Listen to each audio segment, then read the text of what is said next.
Despite the timing of this video, I played Vagrant Story right after Parasite Eve, and I'm glad I did. It's that game's spiritual successor of sorts. Maybe mechanical successor describes it better, since as far as I can tell, a different internal team at Square made it, yet they clearly iterated on Parasite Eve's real-time with pause combat.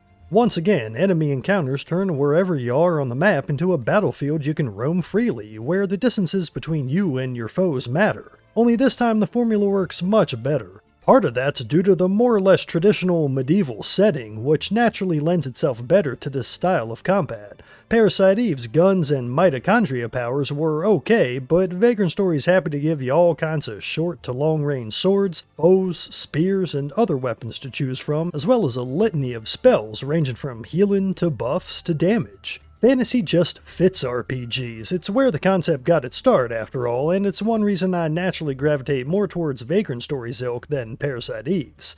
But it's Vagrant Story's final improvement that pushes its combat past its predecessor, the addition of timed button presses when attacking and defending. The former matters more, since if you take full advantage of the game's mechanics, you shouldn't be on the receiving end of many attacks. Similar to the various Mario RPGs, pressing a button just as your attack lands provides a bonus, but unlike in those games, the bonus is another follow-up attack, which you can chain infinitely. That's right, though it ain't easy, not for me and my slow fingers anyway. I typically didn't make it past 8 hits on a good combo. To shake the formula up even more, you're not just attacking over and over, you need to cycle through any of 3 offensive skills you've got equipped, which can dish out all sorts of effects. Usually I stuck with the damage dealing ones, but those that steal MP or health also proved useful throughout the game. It's fun experimenting. Enemy spellcasters tended to annoy the crap out of me with their powerful magic or constant buffs, so hitting them with a quick combo that includes silence would leave them defenseless. Plus, there's a ton of other options available that seem like they'd be useful for playstyles other than mine, a good sign in any RPG. Combat's not as simple as just time and button presses, however. Vagrant Story also features a rather in-depth strength-weakness system with 3 tiers to it. Both enemies and your own gear have a class, affinity, and type, with type having the most impact on damage and class the least. This ain't a game you can stumble your way through. Unless you understand how these mechanics work, you'll either immediately get your butt whooped or you'll be in for a very slow grind. Don't do that to yourself. Going out of your way to analyze enemies saves huge amounts of time in a game that's already slow enough. More on that later. All of these mechanics make for an odd mix of frantically positioning yourself to target enemy weak points, careful menu-based decision-making, and precisely timed attacks. That's pretty dang strange. Fans of pure turn-based games won't enjoy it, yet action aficionados might not appreciate its stop-and-go action. I'm up for just about anything, however, and Vagrant Story's unique flavor of combat surely contributes to its enduring legacy. The game offers incredibly deep weapon customization, too deep in fact. Certain rooms act as workshops where you can combine 2 pieces of gear or 2 weapons to form another. That may sound cool, but there's no real way to fully understand how this combining works, or how to get the good stuff without hours of experimentation, or just looking it up. I didn't bother much with either of these. Instead, I'd combine stuff I wasn't using and hope it gave me something good. If not, no sweat. In the end, having the most powerful weapons isn't essential, since class, affinity, and type influence damage far more than raw stats, making me question why the alchemy system was included in the first place. It introduces a lot of tedious menuing that ultimately detracts from the fun, since you don't get much out of it. Thankfully, Vagrant Story does not lack for enemy variety, and you'll constantly need to switch weapons or otherwise change your strategy just to survive. Sometimes that means running past as many enemies as possible, Resident Evil style, as while combat is often required to advance, you'll be doing plenty of backtracking too, during which there's no reason to fight.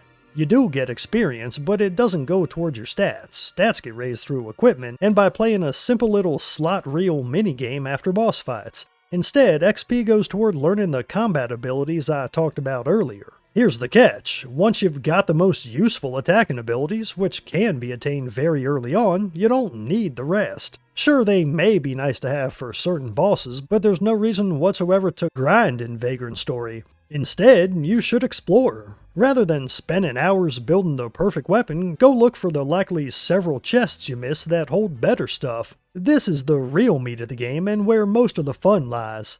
There's no central town or hub areas. Vagrant Story's world is laid out Metroid style, where you can backtrack to previous areas at any time, and you'll often need to do so after getting keys or other items. If you know me, this kind of game structure is right up my alley, and Vagrant Story absolutely nails it. Upon entering a new area, unfamiliar enemy types seem unyielding and terrifying as you slowly creep around, learning their weaknesses and steadily adjusting your loadout to accommodate. It's almost like playing a horror game at times. Again, I get heavy Resident Evil vibes from the whole thing.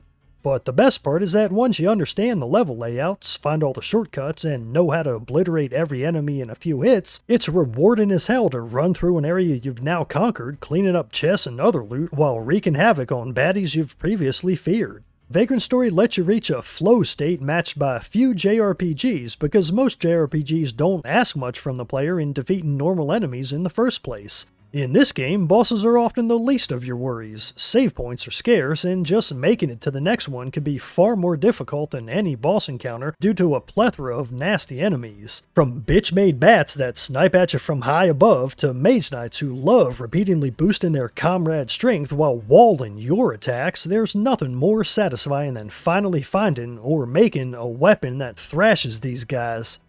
Vagrant Story also excels at world building and exploration, taking you to every corner of the Gothic-drenched medieval city of Le Monde. The game's set in the same world as Final Fantasy Tactics, called Ivalice, later used as the setting of Final Fantasy XII as well. I haven't played Tactics, and it's been over a decade since I played 12, so I can't say I recognized any of the references here, but I can confirm Vagrant Story stands on its own. You don't need any prior knowledge of its world to appreciate it, or at least I didn't. It would hardly matter anyway, since this is a story focused squarely on Ashley, our protagonist, and the city in which he pursues his target. Ashley works as a sort of royal medieval cop knight, sent to investigate a duke who's suspected to be in league with a mysterious cult called Mullencamp. Without spoiling anything, shit goes sideways and Ashley must pursue the cult's mysterious leader, Sydney, through tunnels, streets, mines, gardens, and underground labyrinths, all while evading the Crimson Blades, another royal faction that ostensibly should be on Ashley's side. Vagrant Story gets a lot of praise for its, well, story, and I have to agree, with one caveat. If the characters didn't speak in their British theatre-esque ye olde English style, I'm not sure this one would be quite as fondly remembered. I'm torn. It's a relatively intricate, well-told story with complex characters and surprising twists, yet I can't help but think it gets higher praise than it deserves just because it's got a bunch of Shakespeare references, such as a character named Rosencrantz, or, and I shudder at this one, Romeo Guildenstern. Yeah, seriously, that's the kind of ham-fisted symbology I roll my eyes at, and I should note that's his original name in Japanese too, not a localization change. The fancy Shakespearean language is a localization change, however, which I'm categorically against, and it does feel out of place in an otherwise very Japanese RPG. Look, I know people like this stuff anyway. Localization changes can be enjoyable in their own right, there's no denying that, but ultimately I always prefer getting the experience intended by the developers, or as close to that as possible. Still, I get it, this is one of those cult classics fans love to lore hunt for, analyzing every supplemental material and developer interview, diving into all the historical, mythological, and religious references the game makes, and piecing it all together to create a masterpiece. If that's you and you completely disagree with me on the storytelling merits here, I respect that. For example, I'd be willing to bet there's some interesting connection between the Rosencrantz and Guildenstern of this game and their namesakes from Hamlet, or possibly even their supposed real-life inspirations. I'm sure that's fascinating stuff, but I'm just not into analyzing games so deeply from a lore perspective anymore. Give me great gameplay, and otherwise all I need is for the story to keep me both interested in the moment and wanting to reach the next area. Vagrant Story easily achieves both, so it passes in my book. Hitoshi Sakamoto handles the soundtrack, and while I'm unfamiliar with most of his work besides FF12, I'd say he's got a new fan.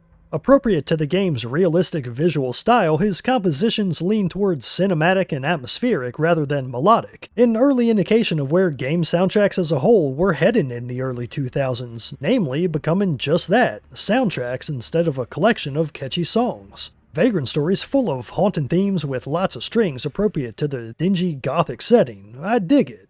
This would make a decent Halloween game. So, everything sounds pretty dandy, right?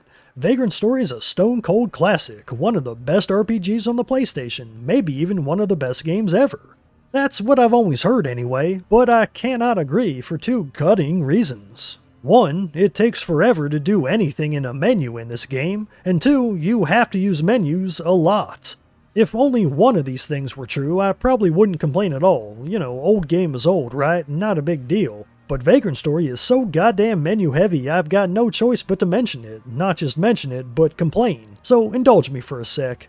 It really does suck because there's no way to defend how sluggish and unresponsive these menus are. Presumably this isn't some intentional design choice that snooty modern reviewers like me happen to find outdated in retrospect. No, it's an unfortunate trade-off the devs at Square evidently had to make for the game to look as good and play as well as it does.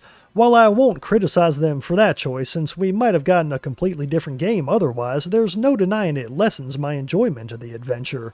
In a shorter action game, this is something I can and do overlook, but in an RPG many players would spend 40 plus hours with, it's a big problem. Vagrant Story all but demands you spend hours moving weapons, gear, and items between your limited inventory and storage boxes, and it's not as if there's any lack of stuff to manage. You've got not only swords, but sword hilts and blades, separate items you can only hold so many of. That's not to mention all the other types of weapons and gear beyond just swords, and all with limited inventory capacity. Worse, if you've got a full inventory, there's no way to leave an item in a chest once you found it. You've either got to discard it or swap it for something else, a decision no player wants to make, hence all the item management you'll be doing in workshops.